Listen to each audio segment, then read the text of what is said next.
Batman 132, Chip Zdarsky writing with Mike Hawthorne on the art. And do you know what's so funny about this issue is that I read the first page or two and was like, I was very confused. I was like, what's going on? What's happening? I don't understand. And I got to the second page and went, oh, we're in a different universe. That's right. Yeah, remember we got Venomed up Judge Dent? You know? I had forgotten everything that was in that last issue until it reminded me. Not to get too far ahead, though. I have no idea what Zdarsky's doing here, because with the backup, this is just such a weird way to play with the multiverse. But I do like seeing like alternate timelines and stuff like that. I just like seeing things a little bit off. Yeah, I continue to be very conflicted, and that there's certain things in this book that I find really tiring, and I'm like, oh, we have to go through these motions because we're in an alternate universe. Yeah. And, like I'm like, why are we doing this? But then there's other moments where like I think there's like the overall themes are handled very well. I think the ending of this issue, obviously a bit on the nose because it's a direct reference to year one, but like him basically, we said this last issue. We talked about how he's ultimately going to have to decide to help this version of Gotham, and that's what he does at the end. He decides, he's like, yes, Gotham, I shall become a bat. So he's directly paraphrasing year one, and it works well enough. But I will, as good as that moment is, right? The one that got me is where he cooks breakfast for the young girl. I forget her name right now. And then he says like, yeah, I used to cook for my sons all the time. And that was just like a nice little moment. Like, he says sons a few times in this when he's talking about the Robins, actually, which was kind of nice. And it shows his compassionate side. And sometimes I feel like writers really lean into the militant side of Batman and kind of the GD Batman kind of trope where he treats the boys like they're soldiers. So the fact like he's like, oh no, I got to take care of this kid like I did my other ones and cook for her. And this feels like there's some connective tissue here, because there was also that scene in Nightwing last issue, so it feels like there's the same mentality has been shared across all the Bat books, which is nice. It doesn't feel like one's contradicting the other and how he's treating them. So and in fact this I think is emboldened or bolstered by that scene in Nightwing, where him and Dick hug. So and I like that. So and that the girl's character's name is Jewel. Jewel, that's right. Just to remind you. We find out that Alfred and Leslie Tompkins are a couple here in this Earth, which we might have learned about last issue and I forgot, but I'd forgotten about it. So but it's re-established here at the least if it was. And we just kind of get a sense of what this city is. That Jill kind of sneaks around. There's these like safe hideouts. Bruce is learning about the corruption here, which is that they're basically judge and jury, and they just send people to Arkham. And basically, when Jill catches him talking to like this, skeleton garden, and he's like, oh, it's multiversal, something sickness. Yeah. She's like, nah, I don't think it is. There's a gas they pump into the air in Gotham to make us all crazier. Here's some pills that'll counteract it. And it's like, okay, that's kind of messed up, but all right. I mean, it definitely. It leans into the fear state idea of Crane, trying to use gas to control the populace, which I do like, because again, that's Zdarsky taking off, some of the things that came before it. Yeah. So, but Skeleton Gordon is pretty cool though. Like I hope him, we can see him later. He's probably my favorite part of this whole story. This art so far, to be honest, is just Skeleton Gordon's like comments and the way he looks and stuff. Yeah. So we get more teases of Red Mask again, who comes to put Dent in his place, and Dent's obviously, you can see him getting weaker, and then he gets more venom pills, and or Red Mask presses his button to give him more venom, and he hulks up again. Well, I like too that he takes it away and it emaciates him, right? So he's like this. He looks like a scrawny He looks dude. like Captain America before he got the serum. Is what he looks like. Right. And so it takes it, and then he pumps him back with it. So it's almost like there's a steady stream of venom going through Dent, which makes him more dangerous, right? And I think that up Red Mask's dangerous-ness too. Because I feel like Red Mask is someone that's gonna be familiar. I haven't pinpointed it yet. But, we said that last issue that it's probably going to be someone important. But through this and through running things and how Arkham's situated, it's definitely something. Yeah, I mean, I'm leaning towards someone who's usually a good character, just because that makes more sense for shock value. But I mean, we'll see. Bruce's whole plan is that he finds out about who the rich guy is in this city. It was a really stupid name, actually, now that I'm thinking about it. It was like Baxter Williamson or something like that. But he's going to go to this gala and pretend to be rich, so that he can try and get to this scientist to invent stuff, because he's doing experiments and all that might help him like get back home. And that's his goal. So he goes to pretend to be rich. And there we see a couple of different things that are very important. Obviously, there's the moment where Alfred kind of sees him, and it's like he recognizes him because he didn't know Bruce when he was younger, before he disappeared and died. But he also, of course, encounters Selena Kyle, who he kind of reacts to, and is like, oh shit, like, I kind of fall for her no matter where I go. She's always kind of dangerous. I don't know, who she's working for here, what her end game is. There's a comment about her smell, which just, for whatever reason, rang true, right? He's like, oh man, even here she smells like Selena. Although notably she is dressed in red to match Red Mask. Couldn't help but notice that. And then the biggest thing though is probably he looks up, and I wasn't sure if this was meant to be the rich guy that he was looking for, but he looks up to the balcony because he was directed to go up there, which is why I think it might be that rich guy. But he looks up, and then he looks at the guy and says, that face, that smile," and then we get a panel showing like that this is the Joker in this universe with this name. Which would make sense because he was never pushed into the vat by Batman, So, maybe he redeemed himself in some way and hit it rich, and now he's this guy. Oh man, that's making a lot of assumptions. Like, he could still be a psychopath here. He's just pretending to be a good guy. For sure. But what I'm saying is, like, because of the whole organization of this building, it felt very Purge-like to me. To where, like, this is where the rich live, and they're protected from all of Dent and Arkham and all of this other stuff. And that's why at the beginning, Leslie's talking to Alfred about being safe when they go out, because outside the building, they're not protected. Yeah. Yeah, which is good because it still shows that she's a good character and Alfred's still good and all that. Yeah. But like, you're right about, if this is the guy that's running this building, there's 100% chance he's, kind of behind the rich people staying there. It's almost like a ploy, right? Like he's helping Red Mask. He might have never went theatrical like Joker, but that doesn't necessarily mean that he's not just as psychotic. I will say, like, I have mixed feelings on this. Like, the idea of him seeing a regular person and sort of still being able to tell that this is actually just this universe, like this is who the Joker is, but without becoming the Joker. I kind of like that idea, but I also don't like the idea of like hinting at who the Joker really is, like his name and stuff like that. Now, maybe this is just an alias this guy's taken in this world. It's not really his name or anything like that. But, it is treading on some territory that I don't particularly like. And this is something that John's also recently kind of messed with his Flashpoint Beyond. Maybe contradictions to that are the best thing for it, just so that it muddies the waters and makes it all a bit more like, oh, any one of these could be true, so therefore it's a mystery again. But, also Punchline's venomed out. She comes out to punch Bruce. Yeah, that was a little bit weird of a thing too, right? Like, just... Like, it almost felt like he was just picking characters to venomize, right? Like, here, because, I don't know, Punchline still finding her way to work with the Joker, or does she work for Red Mask? I read this early in the week. I mean, well, Bruce just assumes it's Joker. There's no confirmation on anything else. Right. So, yeah. Her still doing that, it's a little bit weird, but yeah. It didn't stop me from, getting through the book or anything like that, though. Yeah, and then Croc shows up as well, and throws Bruce out a window. Although Bruce, he fell from the moon, Pete. So this is nothing. No, Matt, you're skipping over like several pages here. He didn't put Bruce out the window. Bruce puts Croc out the window.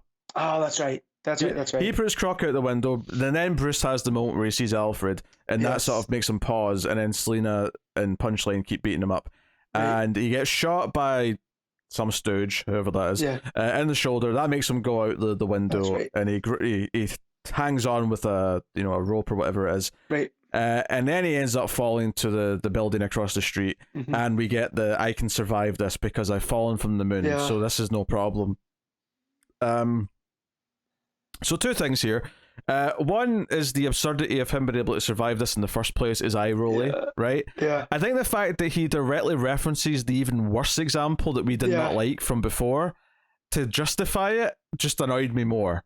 Yeah, for sure. Because him falling to the next level and it's like 3 stories or whatever, I can buy that. But him going to the whole next building, like, I don't know, him dropping a couple, like the panel. The panel does not make it look like it's a small jump. No. This looks like he's fallen a considerable amount of. Yeah, and there's nothing really to break his fall like you see in like old cartoons or old movies, like him falling through like shade structures or whatever.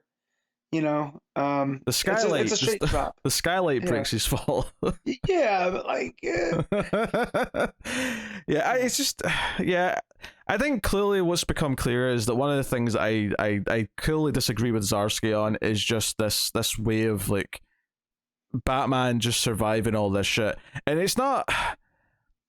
My problem with it is that I think limitations on characters are good. And this is obviously a very widespread limitation that all human beings are supposed to have, is that they can only like survive certain things and whatnot. And I think it's very important for other characters that have superpowers to have clear rules about what those superpowers are, what they can do, and what the limitations of them are.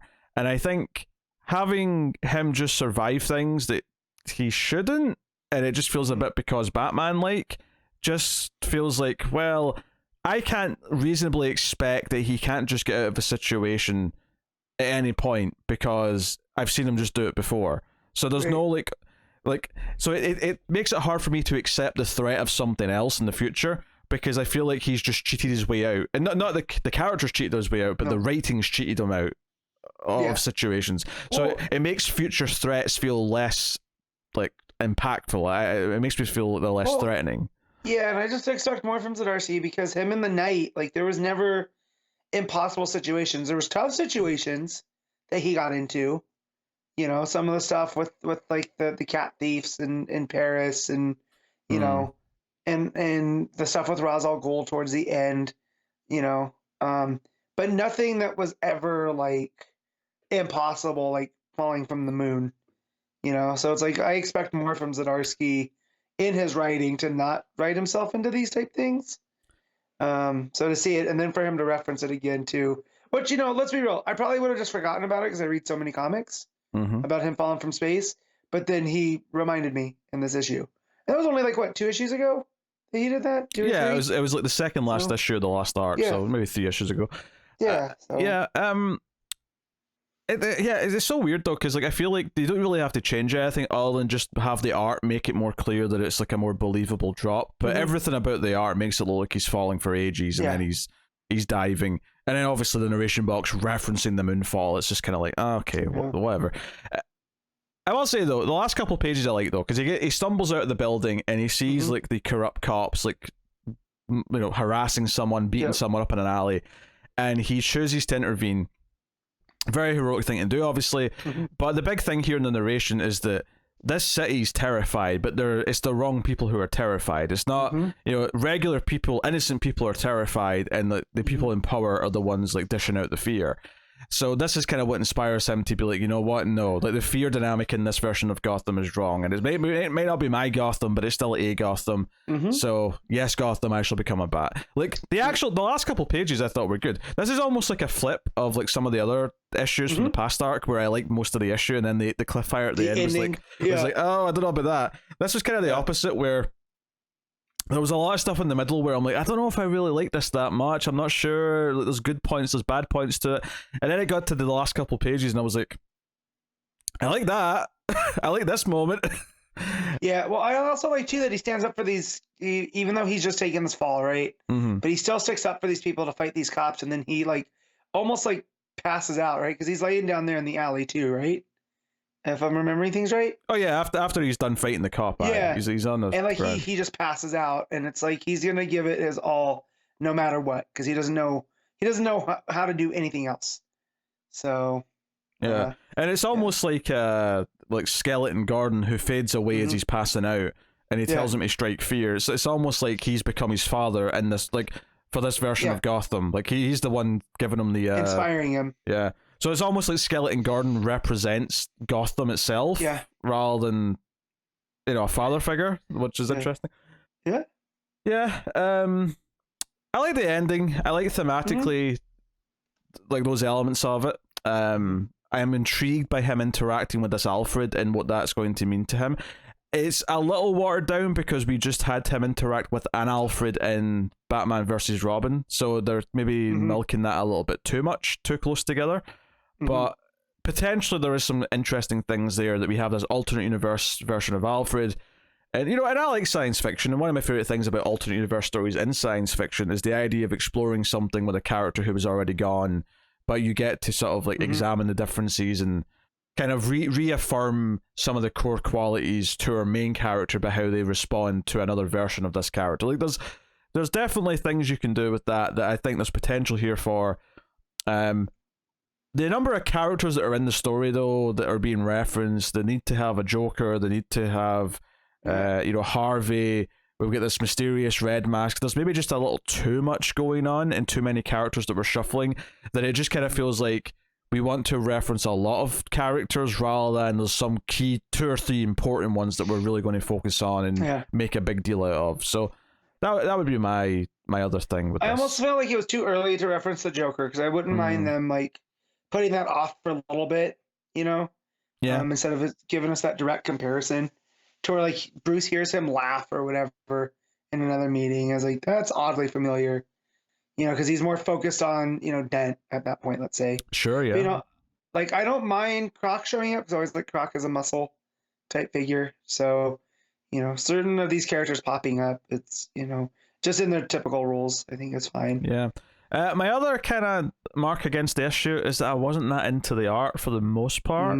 I don't really like the faces, particularly the mouths on the faces. I was finding myself there's a lot of kind of like just sort of upper pouting sort of going on. I can't really I was trying to do it for the video version of the podcast, but for there's a lot of scenes where the way like the lips are sort of pointing up the way just kind of looked a bit weird to me.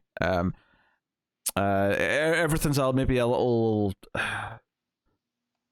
I don't want to say too clean, because I like plenty of clean art, but it's clean in a way that I don't like. Yeah, and maybe that's more down to the coloring than the line work itself, but the end result is one that I'm kind of just very lukewarm on. It's kind of like a very middling comic for art for me. The layouts themselves are fine. There's nothing wrong with the layouts, and I think Skeleton Gordon does look quite good. But yes, all of the regular people, I don't like how they look. Yeah, so Skeleton Gordon's overly cartoony.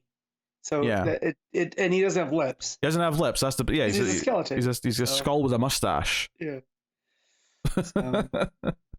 He inherently looks good because of that. Yeah. So that'd be my other thing. So yeah, I mean, we'll get to the ratings in a bit. We've got the backup to mention, which is that Tim has figured out that this Toyman's gun that was used, Toyman was actually sending people to another universe before, and he suspects that this gun sent Batman somewhere, so maybe he can go and find him. He gets the help of Mr. Terrific to basically, and most of this backup really honestly is just like explaining stuff so that we understand where Tim is going and why he's doing it. Yes. And that's all it really is. He has a quiet moment with Bernard, his current boyfriend, before he goes. But ultimately it's all just set up for Tim traversing the multiverse looking for Bruce. And the swerve here is that he doesn't go where Bruce is. He goes to the universe that Toyman was sending people to. And it was basically just Toyman's own little toy box universe, or at least a place in another universe that he's made his little town. Yeah, he's used his toy box. And that thing in the last issue we saw when he shot himself with the gun, it was to send himself there. Yeah, it wasn't suicide. So, it was sending himself. So he'd be the Overlord and stuff, which I'm just like, so when the Toyman's gun would swapping people, it was swapping them with toy versions of themselves, right? Mm-hmm. So in theory, there should have been a toy version of Batman that showed up when he got shot with this somewhere. Right? Maybe that was only if Toyman himself was using in charge of it. Okay, I don't know. So this is just more like a multiversal gun. That it's because it was Failsafe who used it on Batman. Right. So I suspect that was more just Toyman covering his tracks to make it look like people were dead. Gotcha. I don't know, something like that. Yeah, it's a weird choice for sure. It's a weird choice. This was a weird choice because I appreciated the backup in the last issue a bit more because it felt like, okay, we're doing this other Earth stuff. Seeing Tim in the regular universe investigate it is like, okay, this is a tether to the real world. It's a tether to what's going on with the other characters.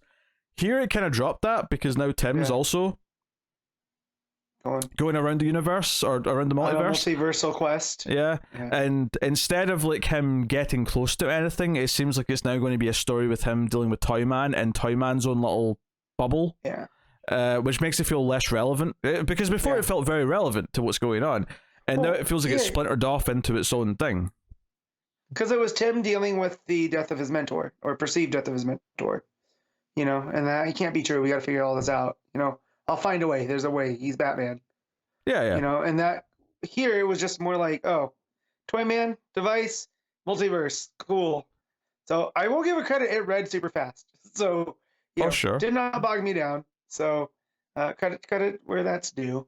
And I like the art in the backup a little bit more than the main, too. You know, it hits that stylized Toyman. You know, those dolls look super creepy. You know, the dead eyes work there. So. Who was the art there? Because it was Zdarsky. It was Miguel Madoncha. Well, there we go. I like Madoncha's art. So, yeah. So. Yeah, no, I it was okay, but it definitely felt like it was pivoting away and just into its own little thing, and that was kind of not what I wanted from the backup, because the last one it was like, oh, this is my tether back to the real Gotham to see what's going on and all the rest of it, and now I'm sure it'll tie in a little bit by the end, but it kind of feels like next issue is just going to be Tim like, oh shit, I'm in Toyman's world and I'm running from all these puppets and whatnot. I'm going to have to deal with this. It feels like it's just like a side quest for the purpose of having a side quest now, as opposed to being integral to what's going on with Batman in the main plot, and that's a little disappointing to me, I think. So, yeah, so I'm kind of lukewarm in the issue, even though I do really like the end of the main story, and I like some of the themes that are coming up. I think I'm a little lukewarm on it as a whole, and certainly this arc as a whole, because I felt kind of, not too dissimilar last issue. But what are you giving Batman 132? So I'll give the front part a 6.5. I'll give the backup a 7.5 for a total of 7.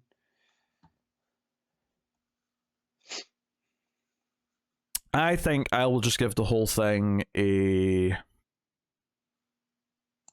6.5. I think that's as high as I'm willing to go. Okay. So this arc's feeling a little bit like, okay, we have to get to this arc to get to the next arc, because I know Zdarsky can do well, and I feel like this is just, there's too many things in this one that is just not the all-timer. Sadly, I think Zdarsky, from what I've read of it, I think his Daredevil's better, like much better. Yeah, which is a shame. I read the first 2 trades are very solid of Daredevil. So, yeah, I think I read the first 3. So, so far I'd say that's a much better series from him. But we'll see where it goes as the arc progresses.